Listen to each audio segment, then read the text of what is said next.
Leah, we're ready to start.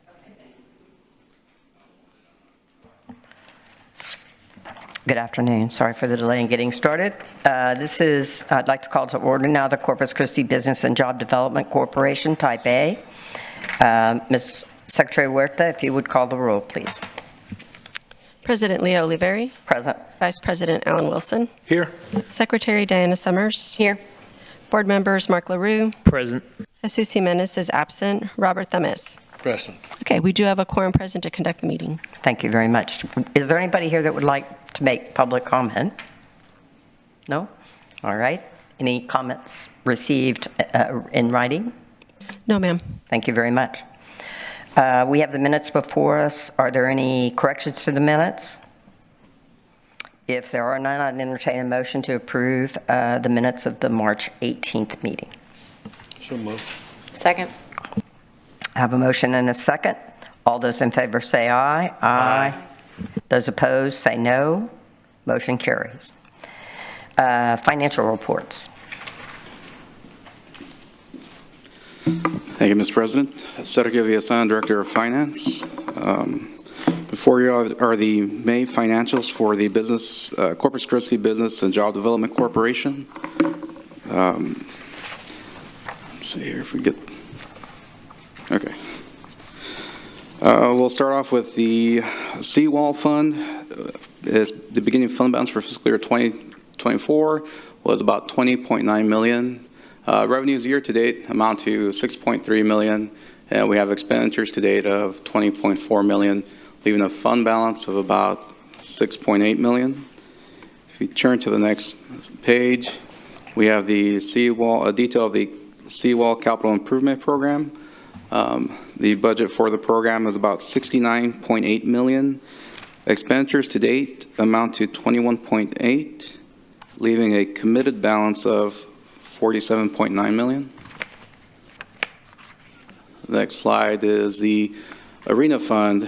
The total financial position for the Arena Fund started with a beginning fund balance of about $13.8 million. We had revenues year to date of $6.4 million, expenditures year to date of $5.6 million, and an ending fund balance of about $14.7 million. The next slide is the Economic Development Fund. We started the fiscal year with a fund balance of $780,000. Revenues year to date of $19,254. Expenditures to date of about $466,000, leaving an ending fund balance of $332,000 with total outstanding commitments of $26,000, which then leaves available for affordable housing of $176,000 and available fund balance of $129,000. And we do show a commitment of the Home Buyer Assistance Program for fiscal year 2024 of almost $16,000. And then we have a commitment under major business incentives for fiscal year 2024 of $26,725. And lastly, our sales tax revenue update. Total actuals year to date amount to $12 million, which exceeds our year-to-date budgeted by $259,694. If there are no questions, staff recommends approval. Yeah, I don't know that we need to approve it, do we? No, ma'am, we don't. Okay. Sorry, that's okay. Yeah, sorry. All right. Okay. Okay. There's no questions on that. The next item is, does anybody have any questions? I missed it. Okay. The next item has to do with the investment policy. We previewed this item under Type B, so we're aware of the changes and that it's basically the same policy. I'd entertain a motion to approve it. So moved. Is there a second to that motion? Second. All those in favor say aye. Aye. Any opposed say no. Motion carries. Thank you. Okay, so next is we are moving on to the budget for the fiscal year 24-25 for the four funds, actually, for three funds. You're doing, oh. I'll be there you presenting from are. over here. Heather Hurlburn, Assistant City Manager. So we'll be going through the budget for, like you said, the free funds. I'll wait for that to come up. And then the control room will need to advance slides for me. So next slide, please. So I want to mention one thing very quickly. I think there was a duplicate. It's the Seawall Debt Service Fund, the Arena Fund. I think it meant the housing. Isn't housing on here and business and job development? So housing and business and job development are together. Okay, they're one? Well, Yeah. then there's a repetitiveness of the debt service. I see what you're doing. Okay. Okay. Never mind. Okay. So starting out with the Seawall Fund. So beginning balance coming into 25, we are estimating at 8.2 million, with the overall revenue of 9.2 million coming into the fund and total expenditures of 16.6 million, leaving an ending fund balance at the end of fiscal year 25 of 851,000. And we'll go into more details as we progress through these slides. Next slide, please. So looking at the overall revenues of the seawall, so sales tax, just like we did on the Type B fund, we are holding our sales tax flat to actuals for fiscal year 25. We do have investment in interest and investment income of $179,000 that we are expecting in 25, leaving total revenues of 9.2 million. Next slide. So looking at the proposed expenses, so we do have the Seawall administration, the transfer to general fund for administrative services, and this is for staff time, the transfer to the Seawall debt service fund of 2.8 million, and this is for the outstanding debt, and then transfer to the Seawall CIP fund of 13.5 million. And like I said, we'll go through the transfer to the Seawall debt CIP fund in more detail on the next slides. Next slide, please. So this year we have 2 new projects that were not included, or not continuations, or not included in the CIP in prior years. And this is for the Museum of Science and History for the some needed improvements to the interior and exterior of the Science and History Museum, along with HVAC. As you saw, we did bring an item forward in Type B for HVAC at the Harbor Playhouse. We've got several different facilities that are all combined with the American Bank Center off of a chilled loop system, and this is part of the efforts to decouple these systems from the American Bank Center. We have utilized funding from hotel occupancy tax to replace the chillers or start replacing chillers in the American Bank Center. We have utilized seawall funds to replace the chillers in the art museum, and so we're moving forward with looking for identifying funding for the Museum of Science and History, and this is where we are proposing within the seawall fund. It is eligible to use seawall funds just like we use for the art museum, and so that's a total of $1.3 million. Next slide, please. So just comparing and contrasting, so this was the approved 2024 CIP Seawall Fund, and so we had $17.5 million in projects budgeted for fiscal year 24 and $12.8 million budgeted for fiscal year 25 as of last year. Next slide, please. So then comparing and contrasting, we have added $4.5 million to the fiscal year 25 budget request. That does include the Museum of Science and History projects that we just talked about. And then it also includes, I'm sorry, I don't have it here in front of me. The Harbor Play, that's right. Harbor Point East. That's right. Harbor Point East connectivity. So that is a new project that we've added in. And that one will, we're still looking at design on that one. Actually, that one was included in the fiscal year 25 project listing last year. So the additions are actually the $1 million for the boat haul out facility. That one, as we got in our design, we originally had $7.7 million budgeted for it. And so we are needing additional $1 million in funding. We've now gotten through substantial design on it. And so we are anticipating that we're going to need another $1 million. The Cooper's Boaters facility, we had originally budgeted the $4.8 million. Again, this one is substantially complete with design, and we are anticipating another $1 million that is going to be needed for that. The dredging for the T-head, we had estimated $1.7 million that was going to be needed in '25 with an additional 1.7 in '26. We've combined those into, it was originally $3.4 million, and so we are going to need an additional $600,000 to complete that dredging. And then finally, the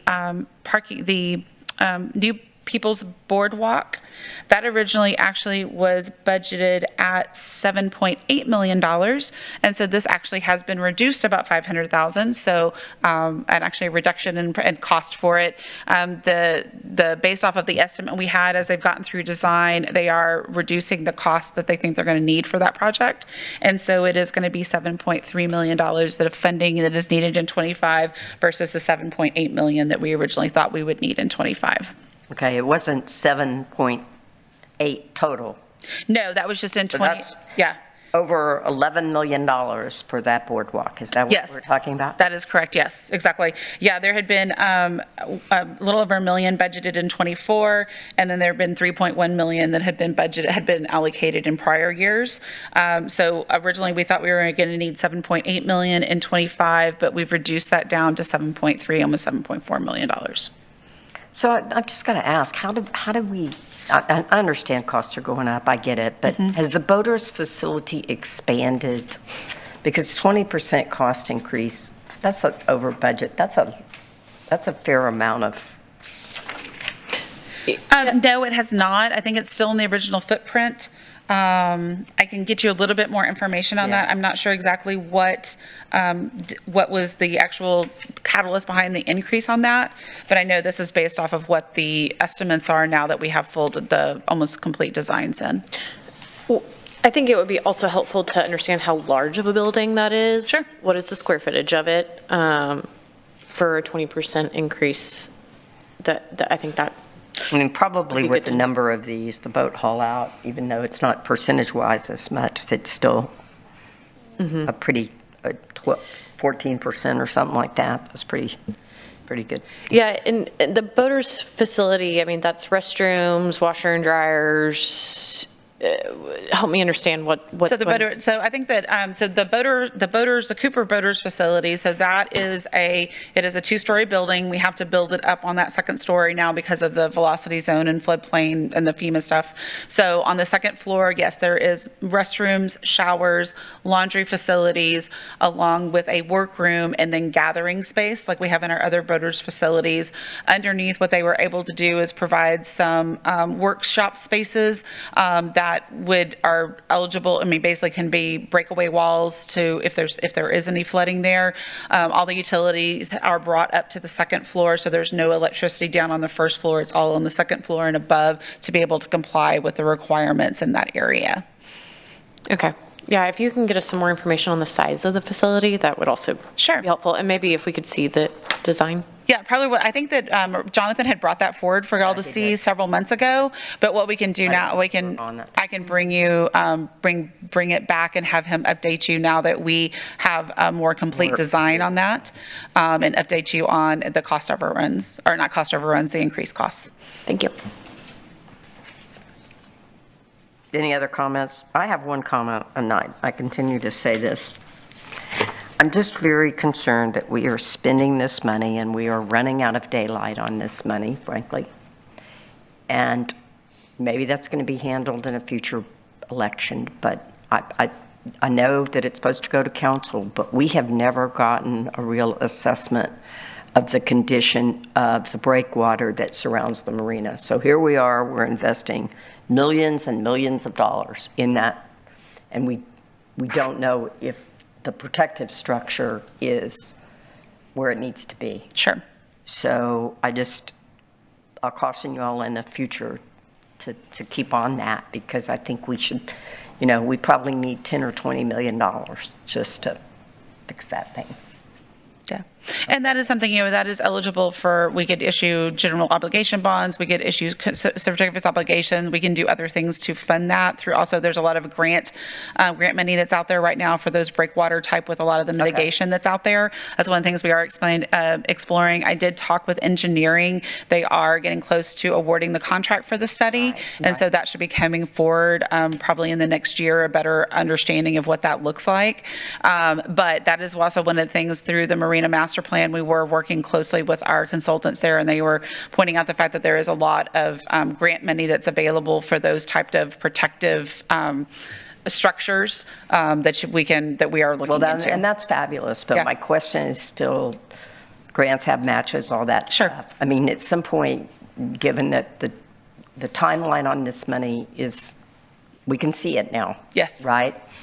Do we at some point want to just get an estimate of how much we need to put aside to make sure that structure is sufficient? Because we are spending good money on good things, but that's a primary infrastructure. Sure. Yeah. Sure. And like I said, we'll also know better once the November election. This is one of the things that we are proposing to repurpose the 1/8 cents is to properly maintaining the seawall and the breakwater infrastructure. Yes. Along with other stormwater projects across the city. And I guess that's a good point. We didn't want to just sit on a whole bunch of money, but there's going to be ongoing needs as things change that we need to address. Yes. And it's protection of a lot of investment. Yeah. And so while we have $18 million in projects, we are only going to be transferring 13.5 because there was 4.5 in there. As we close projects out, we pull that money in the CIP and then allocate it to future projects. And so we do have 4.5 million that's sitting in that reserve there. And so we will offset the 18 million with the 4.5 that's already been transferred to the CIP. So the transfer will need to be 13.5 million. The balance then remaining in the seawall fund will be 917,000? Did I pull that number? I think after all of these, it'll be 857,000, I think. Yeah, okay. At the end of fiscal year 25. So I'm saying it's getting drawn down, and you only got, that includes the revenue you have coming in next year up through 25, and then you only have a few months into 26, correct, Heather? Yes, that is correct. So this one expire, you'll have 6 months worth of revenue coming in 26. You're pretty much Done. okay. Thank you. Okay, next slide, please. Can we? I don't know. Mr. Thomas is coming back. Okay. Could we go to the arena? Sure. He wanted to make a statement on the arena. On slide number 15 or 16? That'd be great. Okay, I'm pulling the arena because you wanted to make a statement on that. He has to go, so It's actually page 17. 17? Okay. everybody.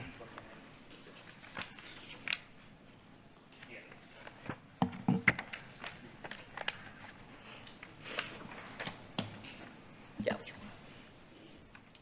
Go ahead.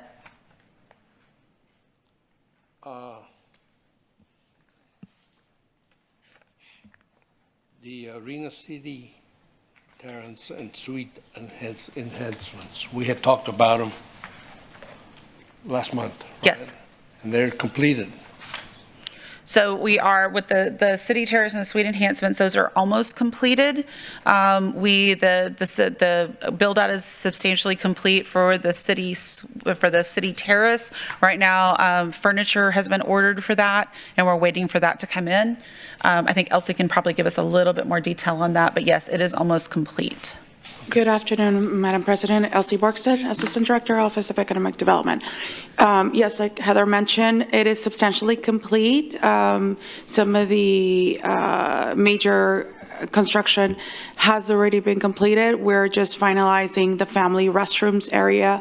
That took a little bit longer. We had to pause while the Buck Days event happened, so we were able to now restarted after the Buck Days event happened, and we're almost done with that bathroom. So all the bathrooms on one end of the terrace, along with the ones near the elevator, are complete, and we're just finalizing the one across, which is the family restrooms, and then waiting for the FF&E.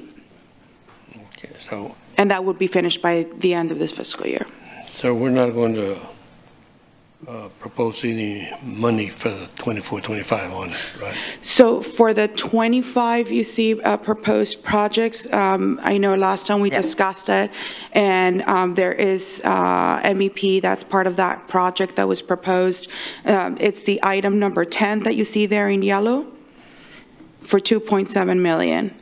So the exterior, the city terrace that is being completed this fiscal year is 3.8 million.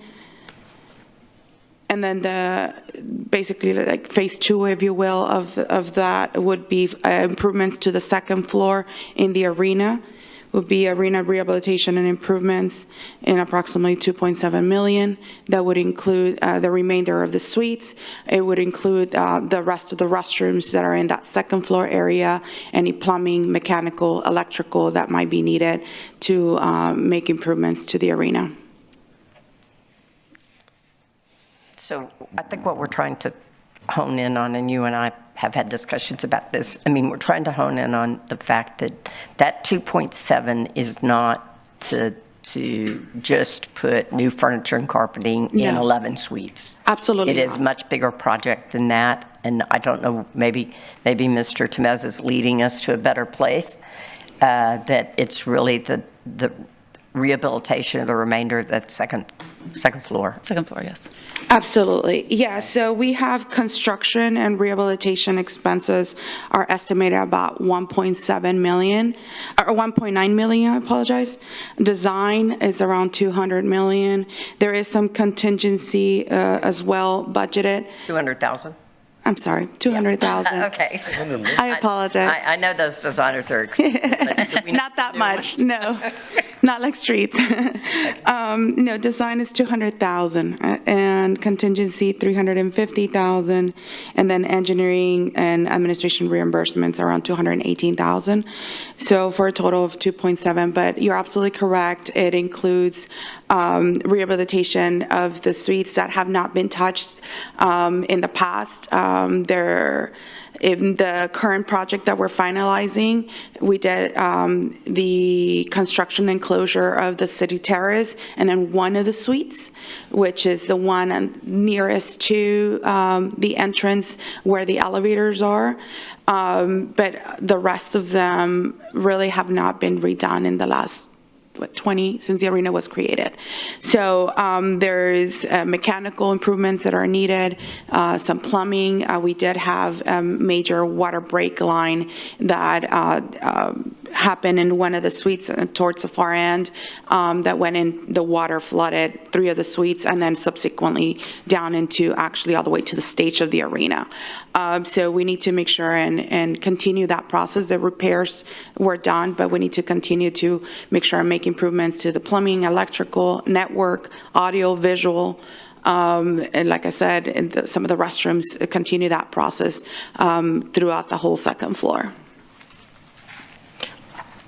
I think we had a lot of questions around this at last month's meeting, and I think we were hoping to see some more detail of what that was going to be going into those improvements. Because right now it's all just lumped into about $250,000 per suite, and that's a little hard to stomach when you're And at so 11 this is- suites at 2.7 million comes right around 250,000. Correct, Ms. Mayor. Absolutely. This is a budget number, it's an estimate. We have not designed it, so there would be a lot more additional work that would entail that. We'd have to come back with a prepared set of plans that would go ahead and define more of that scope. This is really to go ahead and start that process. And I think just overall, I mean, it does look like we're spending about 25% of the total project funds on that city terrace and the suites. When you add that 3.8 million with the 2.7, that's a substantial portion on the suite level.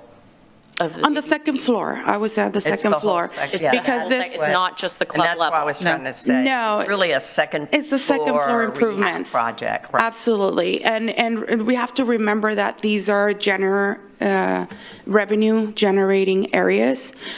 These enhancements will not just continue to improve the quality of the facility, the life of the building, if you will, but also be able to bring back new revenues by having activation areas that previously were not there, right? Hence the terrace.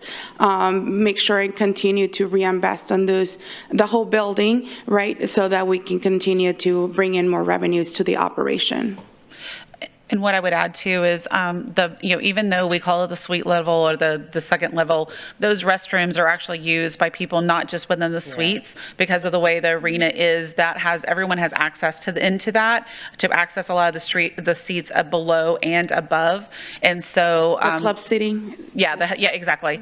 And so it is not just for those suite holders. It is for other people who are in So there. public restrooms. They're public restrooms. They are open to the public. And it is just not just the suites. It's not like Leah said, it's not putting just paint and furniture in it. It is also a lot of major mechanical that is running above the suite level that we have had several breaks on, so. So could I suggest something to y'all that normally, I know this helped me a lot when the baseball stadium at one point wanted some, to show us what they wanted to do and why they wanted to do it. And could you set up some times, Elsie, for anybody that's interested to go tour? Absolutely. Maybe in groups of a couple of us, and just go understanding what's wrong now and what needs to happen. I mean, one thing is it's great to generate revenue, but you're basically using this money, which is, this money's not getting paid back from the revenue generated. The revenue No. generated is using to help cover operating costs, and that's great. But I think it would be good if people got a chance to go and look at. Absolutely, we could definitely A schedule lot of an times when we're opportunity for there, everybody. I know Mark goes a lot, maybe y'all do. There's a big crowd there, so it's hard to really see what's going on, Yeah. And remember, there's bathrooms that also go along the whole circle of the arena, right? When you go up the second floor, the escalators, there's concession stands, and then it actually turns over all the way around. So we could definitely schedule an opportunity for Yeah, if you whoever's do like from the 3 board likes to sessions go. and say, sign up for one of these. so that Absolutely. There's not more than 3 of us. at Yes, once. Okay. yes. Thank you. Leah, Yes, sir. if you have a chance, read the contract. Okay. Would you like to bring that issue to my attention? Because that's really, I'm not the attorney, Janet is. In what sense?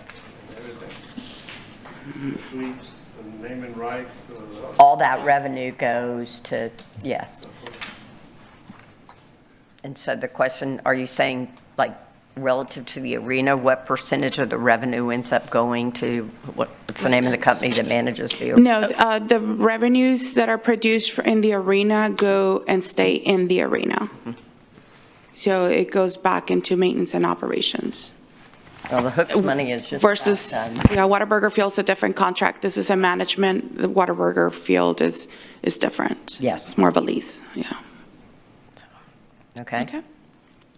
So, did that get yours? Because I know you have to go. I wanted to make sure. Yeah. So do you want to go back to wherever we were after Seawall? We had finished Seawall? Sure. Sorry go back to jump to- around.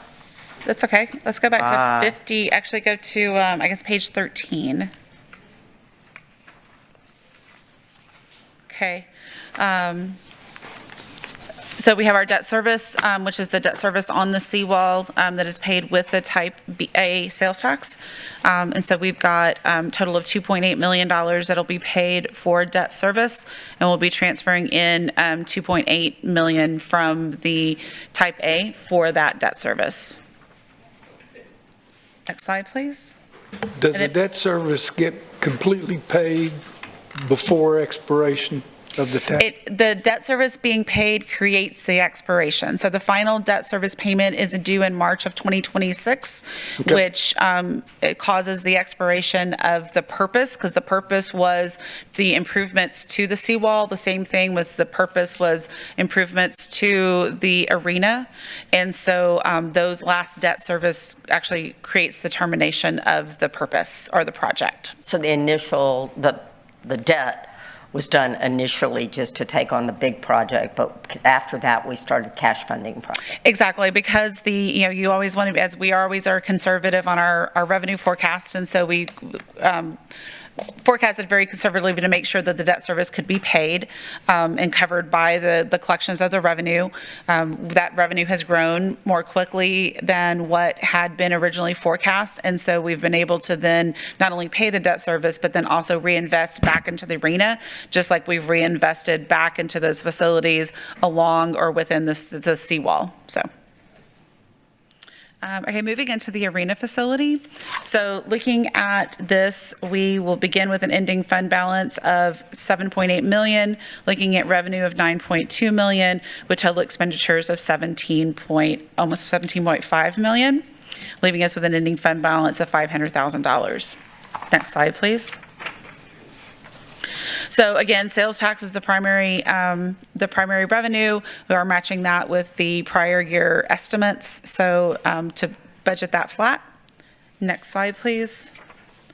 And then looking at our different expenses within the arena facility, we do have the administration, we have the transfer to general fund for administrative services, and then we will not have transfer to the debt service fund. We do have a reserve that is maintained within the debt service fund, so we will be using those funds that are in the reserve to make that last debt service payment in fiscal year 25, so we will not need to transfer any money from this over for that debt service. And then we do have $13 million in CIP projects for the arena, along with $4.1 million that will go into the visitors facility fund. And so we've got more detail on those on the next couple of pages. Next slide. So the slide that we were just looking at was the transfer to the arena for CIP projects.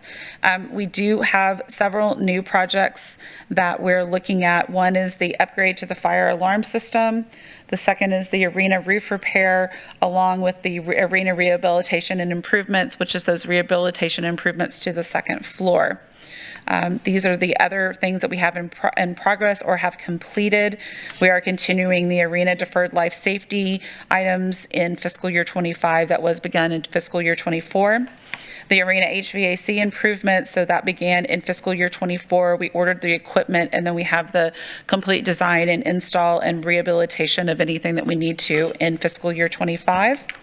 And then the arena spotlight platform, we did fund a portion of that in 24, and the remainder will be in 25. Next slide, please. So this is more detail. Were there any specific questions on any of the projects? This is more detail on each of those projects.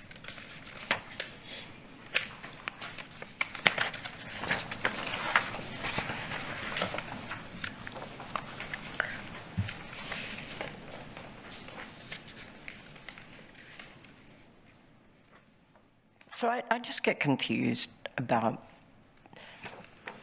there's a significant amount of money collected for tourism and visitor and tourism, okay? Yet, and it looks like some of these things would be more apropos to be funded through those funding sources. But it seems like increasingly we have been funding them through Type A. Type A. So are you talking about funding from hotel occupancy tax? So we primarily because this is the most restrictive, and so these are all items that are within the arena. These aren't within the convention center. This is all within the arena. And so we utilize the Type A sales tax because it can only be used within the arena versus used within the convention center and the Sling we auditorium. have even been into funding things, whether it's, I mean, and I'm using this as a jumping point for the aquarium, for Science and History Museum, Art Museum, a component of which we use is a visitor attraction. So not out of Type A, we don't. No, Type A and. We use that, we have funded, so the arena, so the museums, because that's part of the seawall, it's considered part of the seawall or connected to the seawall, so we've utilized funding from the seawall fund because that is eligible. On this one, on the Type A for the arena, it's been Yeah, primarily but for the all of arena. those are eligible to be funded from the Visitor and Conventions Bureau. Not, Fillers to a facility, why not?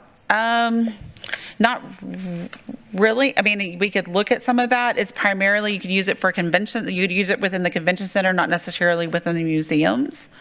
But, and we have used the hotel occupancy tax for the chillers within the convention center, along with improvements to the Selene Auditorium. So we are putting that money to use, but that money is not only just for use on this. We do have to balance the other things that we fund through hotel occupancy tax.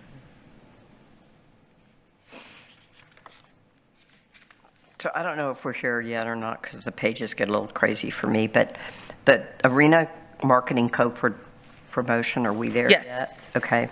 We can be there, yes. So I guess what happened was there was an idea that there would be a 20th anniversary event, and that's just not going to happen. That was $500,000 that somebody put in as an event in '24 that just didn't happen.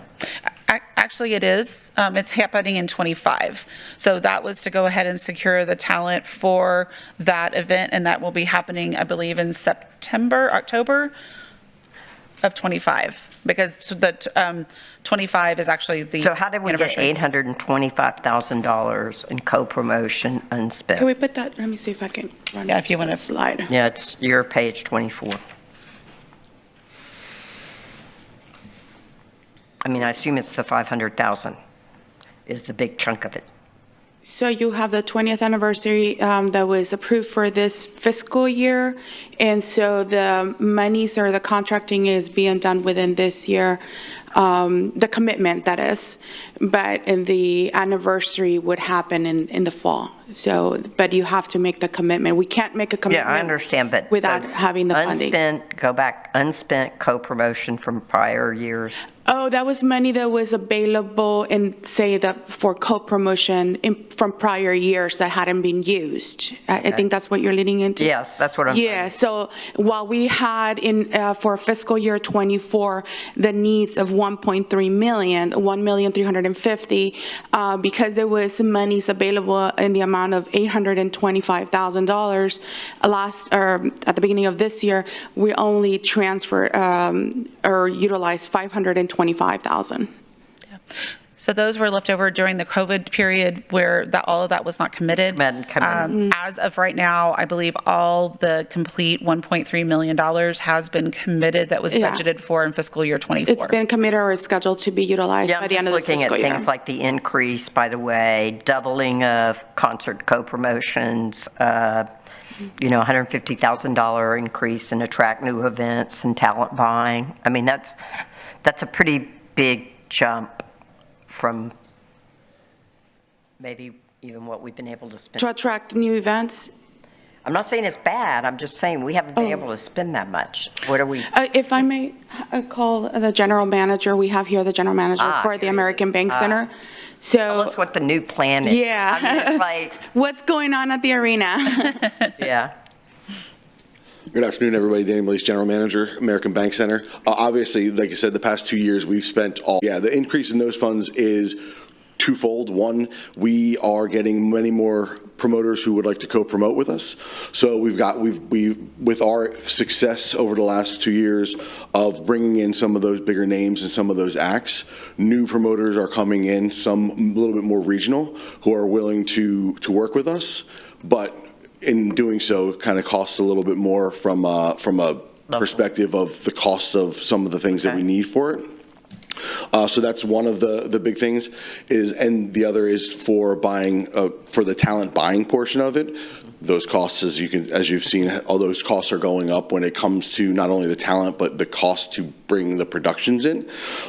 So that's why that number has gone up a little bit. So the idea is to keep, which I think y'all been doing a good job on, of having more concert events and promotional events, to keep what we got, but even grow bigger. I guess that's what I'm looking for. Yeah, ideally, we're looking at probably going to at 40% more on the ticketed stuff, ticketed events for the arena. We've been working with all of our tenants. Obviously we have the Ice Rays Islanders and now the Tritons, who are all looking for dates, working with all those partners to kind of streamline their processes so we can get a little bit more aggressive on what dates we have available. Obviously, with it being as busy as it has been over the last 2 years, more and more dates are becoming unavailable with those tenants. So kind of tying those to them to a little bit tighter timeline for what their schedules are will help us to be able to kind of lure some of those other shows from the San Antonio, Houston areas with the ability to offer incentive packages to bring them down. Okay. I'm just looking, when somebody asks me, why is it going up? I have to say, well, we're going to get more people in here and they cost more to get. Yeah, and like I said, I think from a numbers perspective, we've shown that we've added to the ticketed content that's been going to the arena side of it. Obviously, we want to up that content and bring maybe some bigger names, which is what leads to some of those higher expenses. Okay. I have a question on the professional services as well as the insurance expenses. I was surprised to see that the insurance expenses were about half. Okay, if y'all can go back one slide, please. What the name of your insurance company? Yeah, I'm not sure. I know that we have renegotiated, and probably, I know we've done a lot with our deductibles and that kind of stuff, and so I can get you more information on it, I'm not sure, but we do competitively bid our insurance, and I'm not sure why that actually reduced from the previous year. Okay. And then on the professional services, it's about a 40% increase. Are we adding more people? What's driving that large of a change? So the professional services are, I thought I had a detail of them. Elsie, do you have the detail on the professional services? Yeah, for it to go down. I think that's the management Yes, fee, Again, Elsie Borgstead. So on the insurance, it's actually going up on the insurances. on the windstorm, but on the but flood. not The on the windstorm, yeah. So you're right. It's, we have flood insurance, 48,000. We have windstorm, 166,000. And we have property insurance, 105,000. So Did that, some went down, some went up. And then on the professional services, that includes also the incentive agreement that we have in place with OBG. So anytime, the more they're incentivized to do more. So the more events that are being brought in, the more ticketed events that are happening in the arena. There's also a hospitality side as well that incentivize, so the better concessions that are being put out, the more revenue that are being brought into the venue, they're incentivized to go ahead and continue to improve the quality of the services that are provided at the arena. May I ask a question? Sure. If I'm reading this correctly, you were going through flood insurance, windstorm, but if I'm reading this correctly, property insurance went down 50%. Property insurance at the arena was 100 this year, is scheduled to be. Elsie. I'm sorry. It's okay. So yeah, we said property insurance is the 49,000. 249, I'm sorry, property insurance, 100,000. That was in '24. We're wondering if there was a typo. We'll double check those numbers. Yeah, we 'cause have that's to check unheard that of. one. Yeah, really low. yeah. We'll double check it real fast, or Yeah. we'll double check it for I you. think that has a typo. It might be a typo. Sorry, I was looking at my backup. overall, the insurance went up 20,000, which makes sense. It's just, I wonder if it was a coding. Yeah, and it may have gotten put, but when we distributed this out, we may have included more in that windstorm insurance line item, and it should have been allocated out to the flood insurance and the property insurance, because otherwise windstorm would have almost doubled, which I'm not sure if that's the case, so. Yeah, that's correct. Yeah, we'll That double. sounds about right, Heather. Yeah, we'll double check and see. It may have just gotten misallocated between the 3 line items. Good catch. And on the professional services, I'm sorry, I'm just a little confused. So we're paying more for arena co-promotion, but if we pay more for that, then we pay more on the professional services side as well? No, no, Yeah. They're not tied? Okay. no. Because if we're doing more co-promotion, we're bringing in more events, but then that raises the services. The incentive for OVG. So OVG 360, the professional services line item is part of their management contract. Okay. And so if they're bringing in more revenue, which a lot of times once we do a little bit more, when we do more promotion, you bring more shows in, which then bring in more revenue. Because what you're not seeing here is the operating revenues that come in from those. And so those are increasing too. And so their incentive, they've got 2 different sets of incentive. One is increased actual profit, right? And one Correct. is the actual overall Okay, wait a minute. activity. Professional services is really including their cost for staffing. To manage, no, No. it's to manage the facility. Okay. It's Yes. part of their contractual agreement that they have with the city for a 5-year And agreement. as they increase the amount of, The operating revenues, they get. The more they get events. more professional service money. Well, it's the GL, the general ledger, it's called professional services, but this is their management contract. This is OVG's management contract. Got it. And so it is increased because they are bringing in more revenue, there's more activity, and so their incentives, as they hit their different milestones, do go up. So this is basically based off of the arena activity, their portion of the contract. This Yeah. is the so they have like a expense. flat fee that they charge, that doesn't change, that remains constant. But then there's a percentage. So if they were just to stay and not do anything, they would just get paid the flat fee. So what But if percentage of the revenue do they get? It's about 7% of above a baseline. So if they go above and beyond a threshold that they have contractually, then that's when that 7% starts building up. But if they don't get an incentive for that particular year. Okay. So this, based on the number of shows and events that they're looking at bringing into the arena, this is what they perceive, or budget that is, that they would have as management fees and incentives. And are we having 40% more, is there any correlation to the events? Like if we are expecting a 40% increase in professional services, are we having 40% more events, or are they just More events, more largely tickets attended sold, events? more concessions. This involves also food and beverage sales, everything. Okay. Yeah. And Elsie, correct me if I'm wrong, the base year increases every year. So it's not just off of it's not off of one base year. Each year, that base year increases too? Yes, it And has so a, like a they have to CPI keep percent. continuing to increase to be over that base year. That's not correct? Okay, sorry. Thank you. Contractually, for the first 5 years of the OVG That's nice. contract, the baseline is the same. It's a flat baseline based on the 3 previous full financial years that we received. So the baseline was set at, I believe, $4 million is the baseline for revenue for the complex.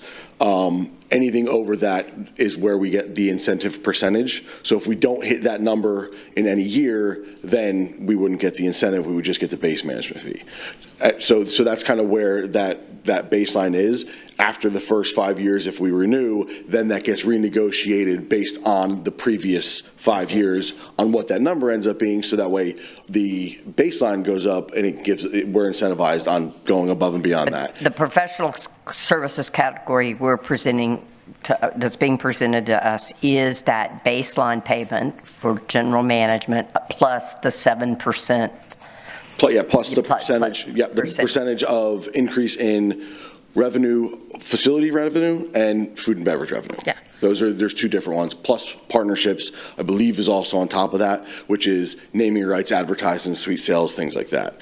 And then to speak on the Type A funding, the increase in the co-promotion fund versus The co-promotion fund doesn't come back to the building in a sense of we use that to build the revenue for the event. We use that to incentivize the promoters or the artists to come to the So it goes facility. away. So Spend. basically, It's it becomes a net zero to the facility when it comes to the revenue, which is what we're being incentivized on.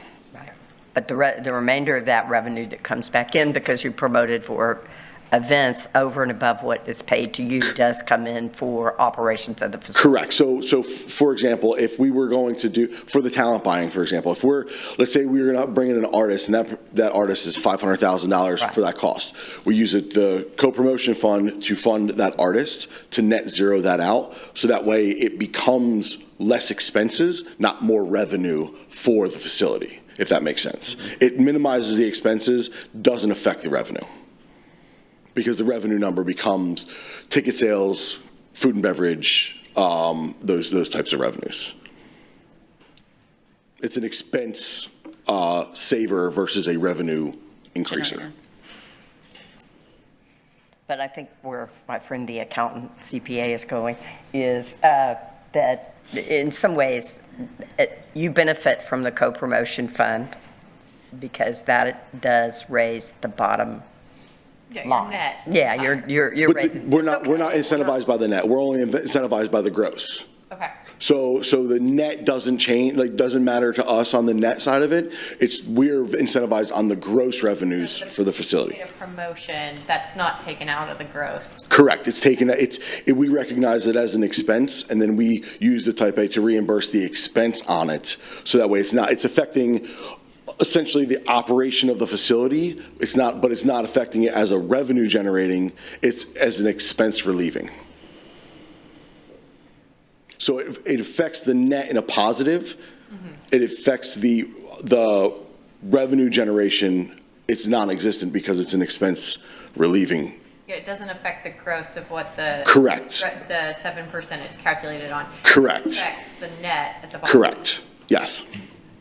And will you remember that tomorrow? Do we have any other questions? Thank you. Yeah, no problem. So let me ask you a question here. If this is not one where it's going to affect any city council actions or anything it might be, and I'm just saying, if y'all want to make a motion, they're asking for approval of these items to be included in the budget. Do y'all want to do that, but then just schedule the tours, or do you want to wait and schedule the tours and come back in August? I'm ready. Okay.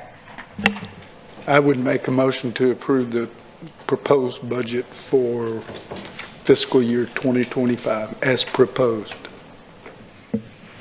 I'll second the motion. And just as a clarifying, again, it would come back for approval for us. That would be after we do the tours. We would do a Yes. tour to see what the improvements would be, but then it's going to come back for approval. You still will get those contracts back or not? Not necessarily, but what we necessarily. will, yeah, exactly. But what we will do is that before we move forward with the projects, we'll come back one more time after you've seen the facility and we can review all the projects Okay, again. so to make it easier for y'all to put together something, because I know you're running out of daylight here, the motion is to go ahead and put these in, but you're going to Yes. come back to us. We're going to do the tours. You're going to come back to us again in August, and in case something changes. Yes, yes, yes. And I need to. yeah. And one thing I did want to make sure, we didn't quite get to it, but I just want to make sure that we do have those remaining funds in the affordable housing, Yes. which we are proposing to go ahead and transfer those over to Type B. And the other thing is that we have about $137,000 left in the economic development portion, and we are proposing to utilize that for further improvements at Whataburger Field. So we didn't specifically talk about that, but I just wanted to make sure that the board was aware. We had talked about it last time, but that is in the proposed budget. So that'll close out the housing economic development portion of Type A. Exactly. But we don't Exactly. know yet what the specific improvements at Whataburger are. I think we're still waiting on a list from Brady Ballard, but he's got things that he's. That is a question that Mr. Tomes has. And we will, and that is something that, yes, that will be brought forward because we will have to enter into an agreement with the Hooks. And so that will be brought forward for approval prior to us awarding that over to the Hooks, but we are going to include it in the budget that way. Okay, Okay? good. All those in favor of the motion to approve the budget as presented? Aye. Aye. Any opposed? Say no. All right. Is that it? Did we miss anything yet? Oh, I'm sorry, I forgot to ask before. Do you have any comments? No, I do not. Thank you. I think you've probably heard enough of me today. You of us. Thank you very much, and with that, we'll close the meeting for today. Thank you all for sticking with it, 4:30. So we just sort of had a budget workshop, didn't we? Yes, that was really good.